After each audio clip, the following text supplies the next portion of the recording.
Course আমি ন্যাকা, অবশ্যই আমি ন্যাকা। কারণ কেউ যদি আমাকে বলে মাছ কাটার কথা, তখন আমার গা গুলিয়ে আসে আর বমি বমি হয়। মানে মানুষ কিভাবে মাছ মাংস, স্পেশালি কাঁচা মাছ মাংস কাটে? ইউ।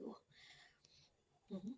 হ্যাঁ, কেন খেতে পারবো না? বোনলেস চিকেন আর কাটা ছাড়া মাছ আমার খুব পছন্দ। হুম। অবশ্যই আমি ন্যাকা।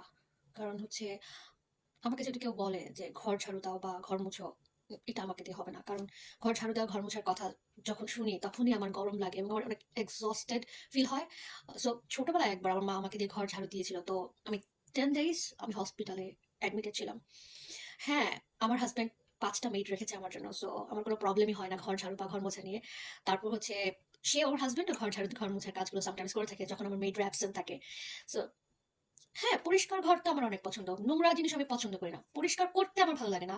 বাট পরিষ্কার জিনিস আমার অনেক পছন্দ। অবশ্যই আমি নিজেকে ন্যাকা বলে দাবি করি। কারণ হচ্ছে আমার কথায়, কথায় অনেক কান্না আসে। কথা না থাকলেও কান্না আসে। বিকজ আমি অনেক ইমোশনাল। দেখেন গাছ থেকে পাতাটা কিভাবে নিচে পড়লো।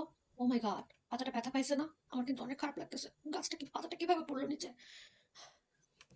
আপনাদের যদি এরকম কোনো ন্যাকা ফ্রেন্ড থাকে, ট্যাগ করতে কিন্তু ভুলবেন না।